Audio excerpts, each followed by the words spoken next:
बिस्मिल्लाहिर्रहमानिर्रहीम अस्सलामुअलैकुम। Welcome to my YouTube channel. आज मैं आपके लिए लाई हूँ बहुत ही ज़बरदस्त सी रेस्टोरेंट स्टाइल शनवारी कढ़ाई की रेसिपी। बहुत ज़बरदस्त बनती है और जस्ट कुछ ही इंग्रेडिएंट से बनती है। तो आइए चलते हैं, बगैर टाइम वेस्ट किए रेसिपी को स्टार्ट करते हैं। मैंने लिया है बीफ, आप मटन भी ले सकते हैं। 1 kg के करीब बीफ था। उसमें मैंने शामिल किया प्याज। प्याज मेरे पास छोटे साइज़ का था तो मैंने 5 से 6 अदद लेके तो उनको मैंने कट करके इस दरमियान में से 2 करके तो मैंने डाल दिया। आपके पास बड़े साइज़ का प्याज हो तो आपने 3 मीडियम साइज़ के प्याज ले लेने हैं। उसके बाद जाएंगे इसमें टमाटर मैंने 4 अदद लेके उनको भी दरमियान से 2 करके वो डाल दिए। एक जो टमाटर था उसके 2 पीसेस हमने करके डाल दिए। छिलका वगैरह हमने कुछ भी नहीं उतारा। तो यहाँ पे सबसे पहले बीफ किया, उसके बाद प्याज और टमाटर चले गए। उसके बाद इसमें जाएगा पानी। पानी यहाँ पे मैंने 1 गिलास भर के और एक जो था वो बिल्कुल आधे से भी कम मैंने यहाँ पे शामिल किया था पानी जस्ट इतना ही हमने डालना है, ज़्यादा पानी हम शामिल नहीं करेंगे। तो यहाँ पे पानी ऐड करने के बाद प्रेशर कुकर को हमने कर लेना है बंद और इसको हमने चढ़ा देना है चूल्हे पे। तो यहाँ पे इसको चूल्हे पे चढ़ाने के बाद सीटी जब तक बजेगी उसके बाद आपने इसको 15 से 20 मिनट तक पका लेना है सीटी के चलने के बाद। तो तकरीबन 25 मिनट या 30 मिनट के बाद यहाँ पे मैंने इसको खोल लिया था, क्योंकि जब सीटी बजी थी तो उसके बाद मैंने इसको 20 मिनट तक छोड़ दिया था। उसके बाद जब मैंने इसको प्रेशर कुकर को खोला तो ये जो हमारा गोश्त था वो बिल्कुल जितना मुझे रेडी चाहिए था उतना रेडी था, क्योंकि हमें फुल कुक नहीं करना है यहाँ पे। तो यहाँ पे हमें चाहिए, जो हमने बीफ डाला था वो हमें 75 to 80% तक कुक चाहिए। फुल कुक नहीं करना अभी हमने। फुल कुक हमने इसको बाद में जब करेंगे तो ये तभी होगा। तो यहाँ पे हमने इसको चेक कर लिया, ये बहुत गर्म था, लेकिन मैंने जब इसको चेक किया तो जितना मुझे चाहिए था ये उतना रेडी था। तकरीबन 80% तक ये रेडी हो चुका था। अब हमने इसको करना है साइड पे और हमने एक ले लेनी है कढ़ाई। रेस्टोरेंट्स में अक्सर जो होता है लोहे की जो कढ़ाई वो यूज़ की जाती है, तो यहाँ पे भी मैं एक लोहे की कढ़ाई ही यूज़ कर रही हूँ। कढ़ाई की जो शेप है उसको आप इग्नोर कर दीजिएगा, ये काम जो है वो रेस्टोरेंट वाला ही करेगी। तो उस तरह की एक कढ़ाई हमने ले ली। इसमें ऑयल डाल लिया मैंने पौना कप के करीब। ऑयल के बाद इसमें जाएगा 1 टेबलस्पून भर के लहसुन और अदरक का पेस्ट, ये शामिल कर दिया और इसको मिक्स कर लेंगे। ये पेस्ट ऐड करने के बाद 15 से 20 सेकंड में ही हमने इसमें गोश्त और यखनी ऐड कर देनी है। इसको हमने कलर नहीं लाना। तकरीबन 15 से 20 सेकंड गुजरने के बाद मैंने इसमें गोश्त अपना शामिल कर दिया है। बहुत ही ज़बरदस्त सी कढ़ाई बनती है, आप ज़रूर इसको इस तरह से ट्राई कीजिएगा एक दफ़ा। अब ये सारा जो गोश्त है और प्याज और टमाटर जो हमने ऐड किए थे वो सारा हमने इसमें ऐड कर देना है।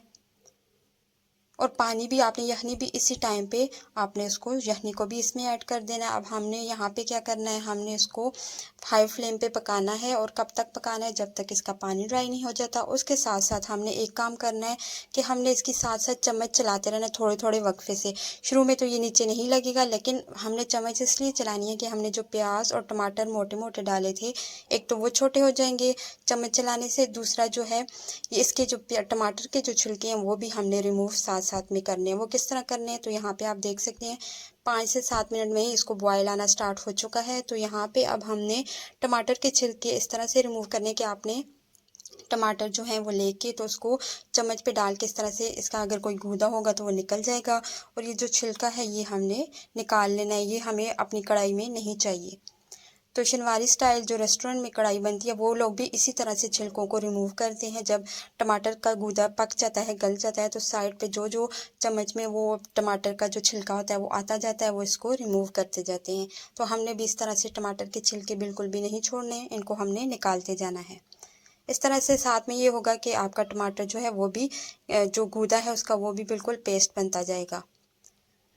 तो यहाँ पे इसी तरह से चम्मच चलाते हुए मैंने इसको और भी इसका पानी जो है वो ड्राई कर लिया है। अब काफ़ी हद तक पानी ड्राई हो चुका है, लेकिन चम्मच चलाना आपने नहीं छोड़ना। इस तरह से इसकी जो ग्रेवी है वो मज़ेदार सी बनती जाएगी।